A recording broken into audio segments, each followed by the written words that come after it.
Morning বন্ধুরা, আপনাদেরকে আমার চ্যানেলে স্বাগত জানাচ্ছি মাম্পি তিতলি পিহু ব্লগে। তো আপনারা সবাই কেমন আছেন? আশা করছি খুব ভালো আছেন। আর কি বলে, এই ঘাটটাকে এরকমভাবে আর আমি ঘোরাতে পারছি না, এত ব্যথা করছে। শুয়েছি না, এরকমভাবে শুয়েছি কি ঘাড়ের মধ্যে ব্যথা করছে খুব বেশি।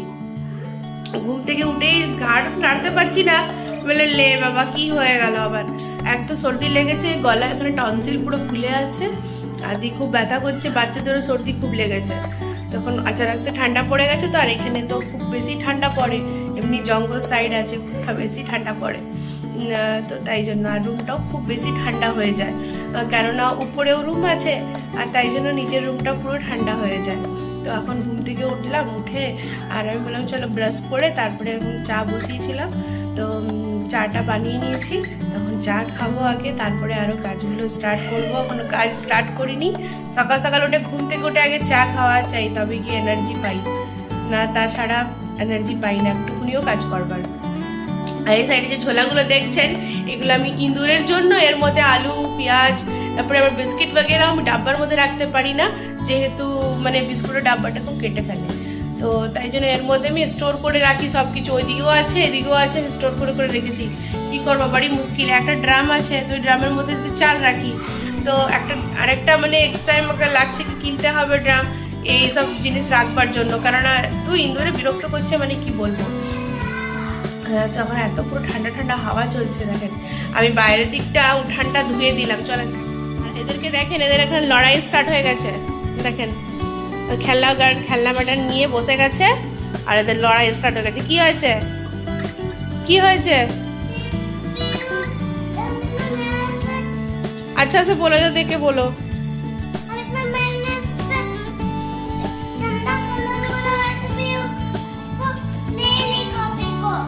লেলি দে দো, দিদিকে কপি দে দো, দে দো। দেখেছেন কত বদমাস, কথা শুনছে না। আর আমার খাটিয়া পুরো ছড়ানো। দেখেন বন্ধুরা, এখানে আগের দিকটা উঠানটা একটুখানি ধুয়ে দিলাম, আর ধুয়ে দেওয়ার পরে আমি বললাম কি এখানে একটা চাটাই বিছিয়ে দিচ্ছি, এখানে বসে বসে তোরা খেল। এখানে রোদ্রুটা আসছে, আর এদিকে ছাগলগুলোকে দেখেন, আর একটা ছাগলে বাচ্চা দিয়েছে। বেশ বাচ্চাটা এখন ঠান্ডাতে এখন ও কাঁপছে। দেখেন এদিকে ছাগল আছে, তো এখানটা ধুয়ে দিয়েছি। এখন আস্তে আস্তে রোদ্রুটা আসছে, পুরো আসেনি এখন, পুরো এই জায়গাটা পুরো রোদ্রে পড়ে যাবে।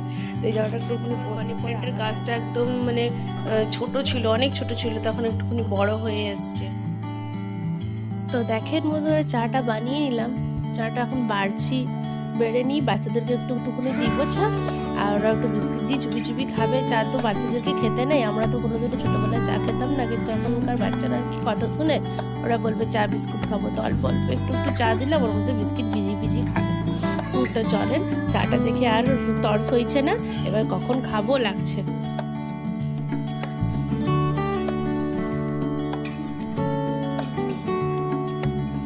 আর এদিকে দেখেন আমি মাদুরটা বিছিয়ে ফেলেছি বসবো বলে।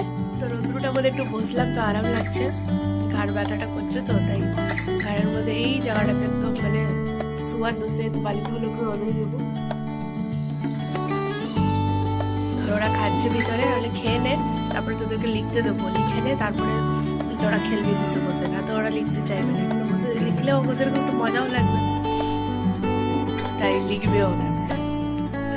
বন্ধুরা তিতলি একটা কোলে নিয়েছে, আর ওর মা আসতে চিল্লে চিল্লে, আসতে লেগে যাবে।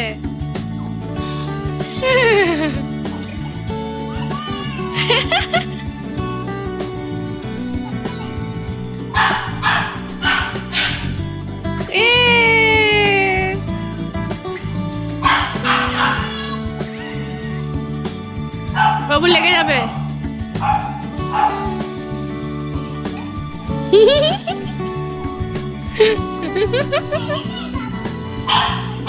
আস্তে আস্তে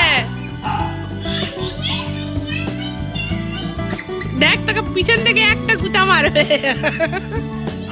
দেখেন বন্ধুরা, এরা স্নান ধুতি করে রেডি হয়ে গেছে, আর দিয়ে এখন বসে বসে খেলছে। আর সিজো সমানে চিল্লাচ্ছে, ভাবছি কি আমরা কোথাও চলে যাচ্ছি।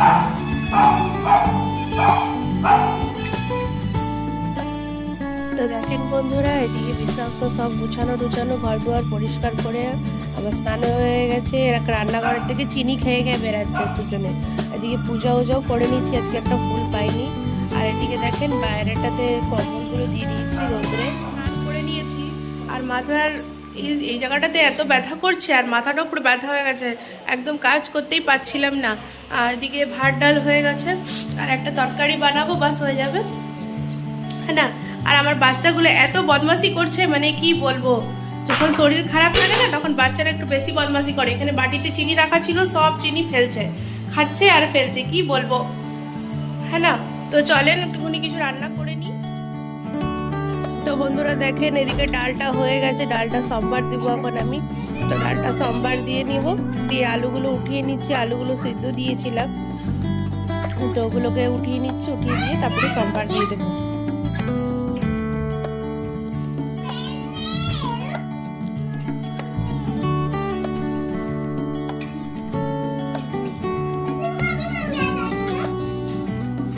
এদিকে আমি তেল দিয়ে দিলাম, ডাটা ফোড়ন দেবো বলে তেল আর একটুখানি জিরা দেবো আর শুকনো লঙ্কা দেবো, ব্যাস দিয়ে ফোড়নটা দিয়ে নেব।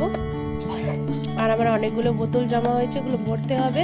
জল ওদিকে ফুটিয়ে রেখেছি।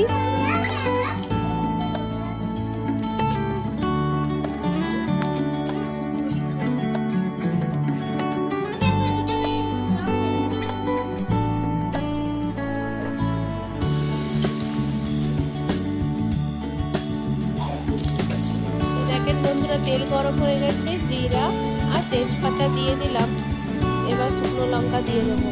তো আমার সবজি কিছু ছিল না, তো আমি ভাবলাম কি বানাবো, তো আলুর দম বানিয়ে দিলাম। তো আলুর দমটা মানে আলাদাভাবেই বানালাম বলতে গেলে। তো পেঁয়াজ দিয়ে দিলাম, পেঁয়াজটা একটু ভাজা ভাজা হবে, লাল লাল হয়ে যাবে, তারপরে আস্তে আস্তে মশলা দেবো। তো মশলার মধ্যে আমি পেস্ট কিছু বানাইনি আজকে। আজকে আমি মানে রেডিমেড যে পেস্ট পাওয়া যায় আদা রসুনের, তো সেটাই আমি দিব আজকে। তো এনেছে হাজবেন্ড, অনেকদিন এনেছে, তো আমি ইউজ করে দেখা যাক কেমন লাগে। আরেকদিন ইউজ করেছিলাম, খুব একটা ভালো লাগলো না, তাহলে চলো ইউজ করে দেখি, দেখতে তো হবে কেমন লাগে টেস্টটা। এখানে আমার পেঁয়াজগুলো লাল লাল হয়ে আসতো, ভালো হয়ে আসতো। জলদি জলদি করছি, বাচ্চাগুলো একটু খিদা পেয়ে গেছে খুব জোরে। আর এই যে পেস্টটা দিয়ে দিলাম আমি, আদা রসুনের পেস্ট। আর কি ছড়বড় ছড়বড় করে মানে একদম মানে ছিঁড়া ছিঁড়ে যাওয়ার পরে আমি মানে ঘুরে সরে যাচ্ছিলাম। তো সব লাড়াচাড়া করে নেবো, দিয়ে আস্তে আস্তে সব মশলাগুলো দিয়ে দেবো। এখন কাশ্মীরি রেড চিলি পাউডার দিয়ে দিলাম,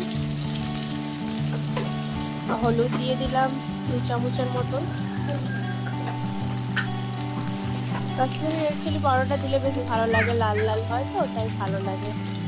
আর এটা হচ্ছে একটা মানে সবজি মশলা, মানে সব মিক্স মশলা আছে, তো এটা আমি একটু দিয়ে দেবো। এটার গন্ধটা খুব ভালো, 2 চামচের মতন দিয়ে দেবো, খুব টেস্টি গন্ধ।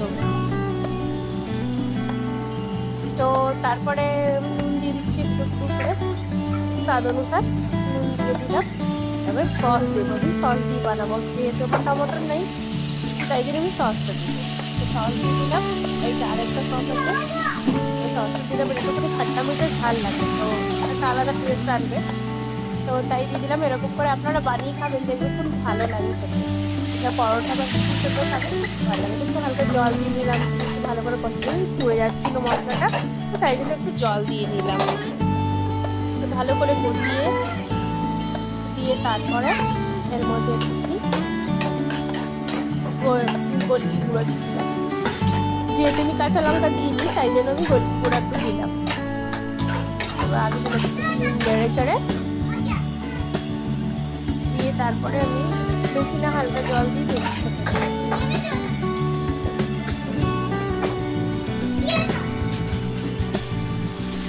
তো আমার বাচ্চাগুলো সাইড থেকে হাল্লা করেই যাচ্ছে।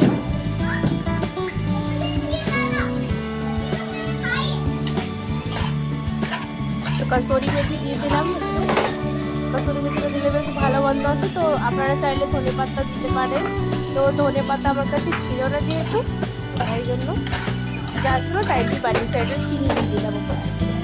বাঙালিদের সব খাবার একটু চিনি না হলে ভালো লাগে না, তাই না? বাঙালিরা একটু চিনিটা খাই, তরকারি কে কে খায় কমেন্টে একটু জানাবেন। দিয়ে দিলাম দিলাম। এবার হালকা লেড়ে চেড়ে জল হালকা দিয়ে ব্যাস ধুয়ে দেবো।